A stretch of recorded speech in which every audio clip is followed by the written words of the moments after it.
Olá pessoal, sou Flanca Thaís do canal Historiando a Verdade, não é? Antes de começar o vídeo, deixa o sinalzinho de positivo lá, o likezinho, se inscreva no canal se for possível, quem não é inscrito, não é? Que a gente vai passar informações todos os dias, tá?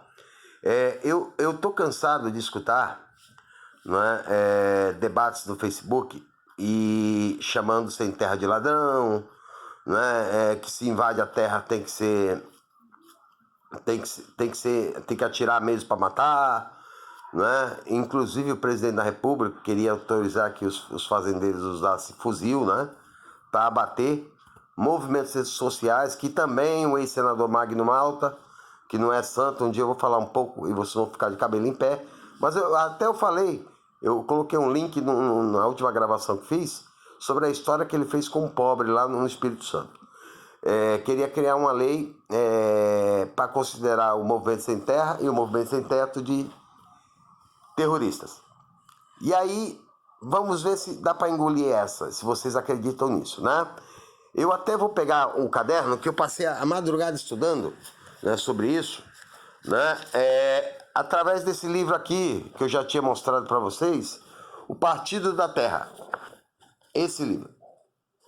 Partido da Terra é do jornalista Alceu Luiz Castilho. Eu vou deixar aí embaixo, né, para quem quiser ter acesso, para vocês saberem como é que funciona o esquema no Brasil, né? Uma outra base para trabalhar a questão agrária, mais tarde eu volto no assunto e passo, tá? Mas vamos lá hoje. Hoje, 75% das terras agriculturáveis estão irregulares, né? Mas vamos voltar atrás, o começo da história do nosso país, né? O país já começou com concentração de terra através do quê? Das capitanias hereditárias, não é?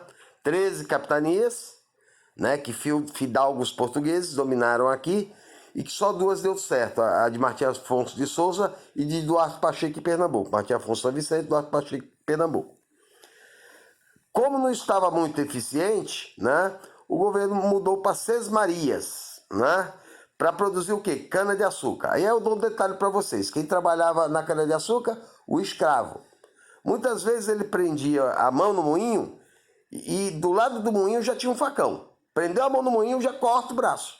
Porque o moinho é mais importante do que o braço do escravo, né? Logo depois das Sesmarias, né, vem o ciclo, o ciclo do café, o ciclo da cana-de-açúcar, o ciclo do café. Todos eles, né, estão concentrando terra através das oligarquias, tá? Eles vão tomar, vão pegar a força. E vamos para Lei Eusébio de Queiroz, né? A Lei Eusébio de Queiroz, a Inglaterra já estava fazendo pressão para o Brasil parar de exportar, né, de trazer negros da África. Para quê? Para forçar o país a acabar com o tráfico de escravos, não porque ela é a boazinha, porque ela queria, na verdade, o trabalhador livre para quê? Para poder comprar. Livre, tem salário, compra. A Inglaterra é a primeira que faz a Revolução Industrial, tem estoque excessivo para vender. O Brasil fez uma lei em 1831, que é chamada Lei para Inglês Ver, porque ninguém seguiu, né? Até porque a oligarquia tomava conta do poder. As oligarquias regionais elegiam os governadores pelo voto de cabresto, porque, olha, o voto de cabresto é uma coisa horrorosa, porque o voto, o peãozão lá do coronel, ele ia votar e o coronel via, né? Os jagunços estavam vendo em quem ele estava votando. Se votasse no candidato que não era deles, o cara estava morto, né? E existia um personagem que me foge a memória agora, se eu não me engano, é o Cachimbo, se eu não me engano é Cachimbo, né? Esse cara era o cara que conseguia votar em nome de outros. Votava duas vezes e votava em nome de outros. Também para ajudar o coronelismo a manter dominada a região e o poder da terra. E esses governadores eleitos davam apoio ao presidente, né? Mas voltando de novo à monarquia, a lei Eusébio de Queiroz proibiu o tráfico negreiro, né? E ao mesmo tempo, o governo prevendo e a oligarquia também prevendo que vai acabar a escravidão a qualquer momento, faz a lei de terras, que é uma verdadeira trapaça, né? Não só contra os imigrantes que estão chegando no Brasil, contra o próprio negro. Por quê? A lei de terras, o governo vendia terras devolutas. O que é terras devolutas? Terra que pertence ao povo brasileiro, né? Mas só vendia à vista. Então os latifundiários que tinham dinheiro compraram, ampliaram seus latifúndios. O negro não conseguiu cobrar porque não tinha dinheiro, porque era escravo, e muito menos os europeus que vieram para cá porque também não tinham dinheiro, né? Aí começa o aumento da concentração sistemática de terras. Na ditadura militar, São Paulo, Rio de Janeiro, os militares beneficiaram um monte de fazendeiros, né, para aumentar suas terras. E aí a grilagem é um novo padrão, né, de domínio de terras hoje no Brasil. Aí eu vou dar alguns dados para vocês. Por exemplo, um dos maiores fazendeiros, um dos maiores grileiros do Brasil, o nome dele, A.J. Vilela, né? Só o ano passado, ele desmatou, ele grilou, né? Grilagem é roubar a terra pública, né? Então ele roubou do terra nossa, do povo brasileiro, uma área do tamanho de 30 mil campos de futebol. Desmatou, né? Como é que faz a grilagem? Né? Eles derrubam as pequenas árvores, porque aí o satélite não consegue perceber que aquela área está devastada. 5 anos depois, eles vão lá e dizem que reivindicam a terra como uso capião. Por que o nome é de grileiros, né? Porque eles falsificam um documento, colocam dentro de uma caixa, junto com grilos, que espelhe uma espécie de feromônio que envelhece o papel, e que parece o documento ser antigo. E aí ele usa do termo de uso capião para poder ser dono da terra, né? E quantos políticos hoje têm terra no Brasil através dessa forma ilegal? 3 mil, aproximadamente. Os maiores partidos que têm terra, né? Prefeitos, PSDB, depois veio o PMDB, depois veio o PR. Deputados, aí veio o PMDB primeiro, depois veio o PSDB. Proprietários de terra, né? Então, coitado do movimento sem terra, né? Michel Temer, por exemplo, um dos últimos atos administrativos que ele fez foi deixar de preservar uma área de floresta da Amazônia, que era uma área de reserva do país e reserva ambiental. Essa área é pequenininha, é do tamanho do estado, do tamanho do país, de um país chamado Dinamarca, né? E essa área é rica em ferro, em manganês, em ouro, né? E quem está de olho? Os canadenses, né? Os norte-americanos que fazem esse tipo de garimpagem e acaba com a área, como foi o caso de Serra Pelada, né? Então ele deixou, não é mais reserva ambiental. Esse Vilela, quem descobriu ele roubando? Os índios, porque ele estava roubando de índio também. Esses grileiros, eles são grileiros, têm os jagunços, que muitas vezes até pressionam pequenos proprietários a saírem da terra. Ou sai ou morre. Eu vou deixar links de depoimentos, tá? E aí vamos lá, hoje o Brasil, né? O que tem de terras devolutas? Na Amazônia nós temos 80 milhões de hectares. No Nordeste nós temos 64 milhões de hectares. No Sudeste nós temos 16 milhões de hectares. No Sul 9 e no Centro-Oeste 12. Né? Outro grileiro famoso, Blairo Maggi, que é governador, já foi senador. Esse cara, ele há 5 anos atrás, ele ganhou o prêmio Motosserra de Ouro do Greenpeace, por ter só em um ano queimado, né, desmatado uma área do tamanho da Holanda.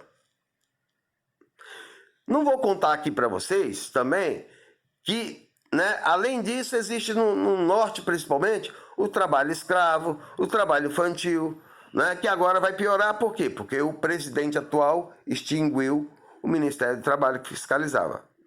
E desmontou todo o IBAMA que preserva, né, o meio ambiente do país. Né? Outra coisa muito importante de se falar aqui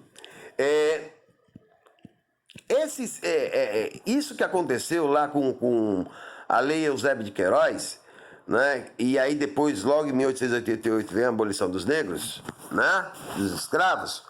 Eles vão estar migrando para as cidades, né? Por quê?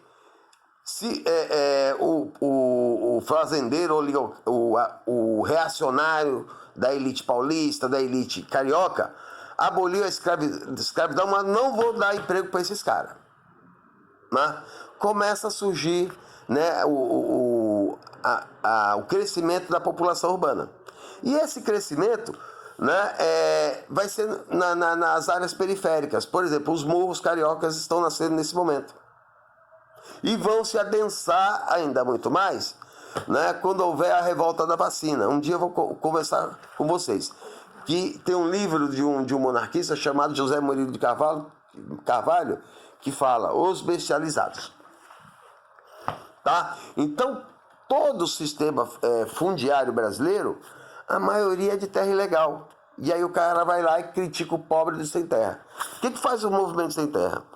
O movimento sem terra já é um movimento vitimado há muito tempo. Ele começa lá na década de 60 com Francisco de Julião, assassinado pelos grandes coronéis da oligarquia. Mais tarde, outro assassinado, Chico Mendes, por defender a floresta amazônica, Dorothy Stang, o massacre de Eldorado dos Carajás. Índios são mortos todos os dias, pequenos agricultores, trabalhadores em semi-escravidão são mortos todos os dias por esses grandes latifúndios. Não é? E por que não se faz a reforma agrária? Se nós temos tudo isso de terra devoluta, volto a dizer, é do Estado.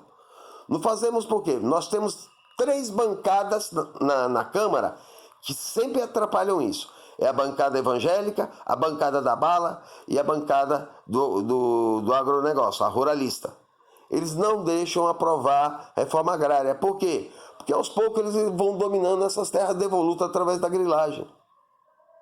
Então, para o presidente da República e o partido dele lá, o PSL, o terrorista é o MST. Mas o que rouba de muito, não é? De muita terra, né? Para se ter ideia, tem fazendeiros, ó, esse cara aqui, a J. Vilela, só no ano passado, ele ganhou 2 bilhões. Ele é um santo, né? Para a sociedade paulista, ele desfila como um ricaço, né? Fora mandante de assassinatos, né? E tem outros fazendeiros, né, muito poderosos que expulsam pequenos trabalhadores, pequenos proprietários, né, dessas áreas, né, que eles têm e vão tomando conta, tá? Então basicamente isso. Nós não temos como criminalizar o movimento sem terra, porque a terra é de cunho social, de uso social, tá? Os grileiros fazem isso. Eles colocam um grilo, né, dentro dos papéis para ficar velho o documento, vai lá, apresenta como uso capião e aí, né, legalizam a terra que é do Estado, não é? E não paga nada. Só que sem terra, né, que é o bandido. E para piorar, né, no norte tem até juízes, promotores, funcionários públicos, desembargadores, tudo dono de terra. A justiça também tem grandes, né, proprietários rurais. Tá? E aí não tem sentido chamar sem terra de vagabundo. Sem terra, ele só está ocupando uma terra para se fazer, né, a obrigação constitucional, que a terra é de uso social. Se ela é devoluta ou se ela é improdutiva, ela tem que ser desapropriada para a reforma agrária. Então é uma coisa muito, muito complicada, assim como é a reforma urbana. No próximo programa que eu vou gravar, eu vou falar para vocês, né? Por exemplo, eu vou dar só um adiantamento aqui. João Dória, governador de São Paulo, ele costuma chamar o MTST de terroristas, mas ele se apropriou ilegalmente de um terreno em Campos do Jordão. O pobre não pode, os sem teto, eles ocupam prédios públicos só para fazer pressão, porque a Constituição diz que é um direito à moradia, saneamento básico e uma série de outras coisas, né? E o Estado não cumpre, né? Eles invadem prédios públicos para fazer pressão para que a Constituição se faça, né? Mas o João Dória está condenado em segunda instância, mas não devolveu ainda. Eu vou falar para vocês como a máfia dos fiscais agem para transformar um terreno urbano de ilegal para legal na mão de gente rica, né? Mas o pobre não pode ter a sua casa, não pode ter o direito de reivindicar. Ok, pessoal? A lei não é igual para todos. Então vou sempre defender o MST, né? Porque eles estão fazendo uma luta pela justiça social. Um dia eles foram proprietários rurais e expulsos do campo. E que piora a nossa condição. Por quê? Porque quanto mais trabalhador tem na área urbana, menor é o preço do salário do trabalhador. E não só isso, né? A agricultura familiar é que é mais importante para nós. Porque 75% do que comemos vem da agricultura familiar. Ok, pessoal? Essa é a minha participação. Quem gostou, deixa o like. Quem tiver alguma dúvida, pergunta, né? E na próxima a gente tem outro assunto para discutir. Até mais.